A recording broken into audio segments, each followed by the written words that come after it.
ನಮ್ಮ ಸಿನಿಮಾ ಸೋತಾಗ ಆ, ಯಾರೋ ಒಬ್ರ ಮೇಲೆ ಅದನ್ನ ನಾವು ಹಾಕ್ಲೇಬೇಕು. ಕೊನೆಗೆ ಉಳ್ಕೊಳೋದೇ ಡಿಸ್ಟ್ರಿಬ್ಯೂಟ್ರು. ಸೊ ಅವನ ಮೇಲೆ ಹಾಕ್ಬೇಕು, ಇನ್ಯಾರು ಇರೋದಿಲ್ಲ. ಈಗ ಮಕ್ಕ ನೋಡ್ಕೊಳೋದು ಪ್ರೊಡ್ಯೂಸರು ಮತ್ತೆ ಡಿಸ್ಟ್ರಿಬ್ಯೂಟ್ರು, ಇಲ್ಲ ಹೀರೋ ಮತ್ತೆ ಡಿಸ್ಟ್ರಿಬ್ಯೂಟ್ರು, ಇಲ್ಲ ಡೈರೆಕ್ಟರ್ ಮತ್ತೆ ಡಿಸ್ಟ್ರಿಬ್ಯೂಟ್ರು. ಒಂದು ನಮ್ಮೇಲೆ ನಾವು ಯಾವತ್ತೂ ನಾವು ತಪ್ಪು ಮಾಡಿದ್ವಿ ಅಂತ ನಾವು ಹಾಕೋಣಕ್ಕೆ ಆಗಲ್ಲ. ಈಗ ಎದುರುಗಡೆ ಇರೋರ ಮೇಲೆ ಹಾಕಬೇಕು. ಅವ್ನು ಎಷ್ಟೇ ಫ್ರೆಂಡ್ ಆಗಿರಲಿ, ಎಷ್ಟೇ ಅವ್ನು ಕ್ಲೋಸ್ ಆಗಿರಲಿ, ಅದು ಮಾನವ ಸಹಜ ಗುಣ. ಅದು ನನ್ನ ತಪ್ಪಂತ ಹೇಳಲ್ಲ. ಆದರೆ ಇಲ್ಲಿ ನಾನಿವತ್ತು ನಾನು ಯಾರನ್ನೋ ಬ್ಲೇಮ್ ಮಾಡೋದಕ್ಕಾಗಲಿ ಡಿಫೇಮ್ ಮಾಡೋಕ್ಕಾಗಲಿ ನಾನು ಇಲ್ಲಿಗೆ ಬಂದು ಕೂತ್ಕೊಂಡಿಲ್ಲ.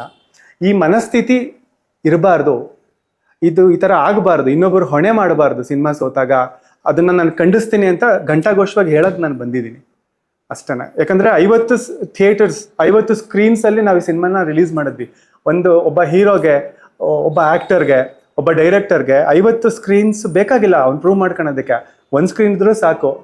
ಒಂದು ಒಳ್ಳೆ ಸಿನಿಮಾ ಅಂತ ಅಂದಾಗ ತಾನಾಗಿ ತಾನೇ ಸ್ಪ್ರೆಡ್ ಆಗುತ್ತೆ. ಸೂಪರ್ ಹಿಟ್ ಆಗಿದ್ದಾರೆ ಆಯ್ತಾ. ನಿಮ್ಗೆ ಸ್ಟಾರ್ಟಿಂಗ್ ಇಂದ ನಾನು ವಿಟ್ನೆಸ್ ಮಾಡಿರೋ ಹಾಗೆ ರಾಮರೇ ಸಿನಿಮಾ ಇಂದ ಹಿಡಿದು ಮೊನ್ನೆ ಬಂದಿರೋ ಸೂಫ್ರಮ್ ಸೋ ತನಕ ಯಾರು ದೊಡ್ಡದಾಗಿ ರಿಲೀಸ್ ಮಾಡಲಿಲ್ಲ, ಸಣ್ಣದಾಗಿ ಮಾಡಿ. ಅದು ಯಾವುದು ಲವ್ ಮಾಕ್ಟೇಲ್ ಇರ್ಬೋದು, ಬ್ಲಿಂಕ್ ಥರದ ಸಿನಿಮಾ ಇರ್ಬೋದು, ಸುಮಾರು ಸಿನಿಮಾ ಆಗಿದೆ, ಶಾಕಾಹಾರಿ ಥರದ ಸಿನಿಮಾ. ಸ್ಕ್ರೀನ್ಸ್ ಮುಖ್ಯ ಆಗಲೇ ಇಲ್ಲ, ಟೈಮಿಂಗ್ಸ್ ಮುಖ್ಯ ಆಗಲೇ ಇಲ್ಲ. ತುಂಬಾ ಲಿಮಿಟೆಡ್ ಸ್ಕ್ರೀನ್ ಸಿಕ್ಕರೂ ಅವರು ಜನರೇಟ್ ಮಾಡ್ಕೊಂಡ್ರು. ಯಾಕಂದ್ರೆ ಗೊತ್ತಾಯ್ತು ಅವರಿಗೆ ನಮ್ಮ ಕಾಂಟೆಂಟ್ ಏನಿದೆ ರೆಸ್ಪಾನ್ಸು, ಅದ್ರ ತಾಕತ್ತೇನು ಅಂತ. ಅದನ್ನ ನೀಟಾಗಿ ಜನಗಳಿಗೆ ತಲುಪಿಸಿದ್ರು, ಜನಗಳು ಬಂದು ಸಿನಿಮಾ ನೋಡಿದ್ರು.